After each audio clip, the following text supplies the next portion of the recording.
একটি পণ্য 1400 টাকায় বিক্রয় করায় এক ব্যক্তির 30% ক্ষতি হয়েছিল। কত টাকায় পণ্যটি বিক্রয় করলে ওই ব্যক্তির 30% লাভ হতো? দেখো অঙ্কটা কি করে হবে, দেখো বলছে 1400 টাকায় বিক্রি করায় এক ব্যক্তির 30% ক্ষতি হয়েছিল। তাহলে 1400 টাকায় একটা কোনো জিনিস বিক্রি করেছিল, তার 30% ক্ষতি হয়েছে।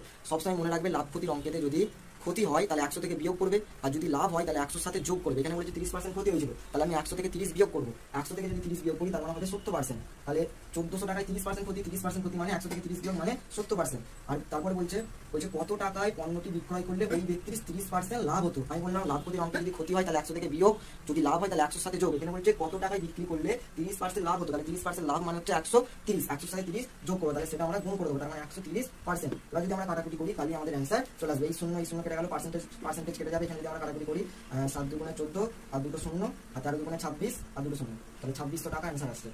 তাহলে আমাদের অপশন বি হচ্ছে রাইট অ্যান্সার। 2600 টাকা বিক্রি করলে তার তাহলে 30%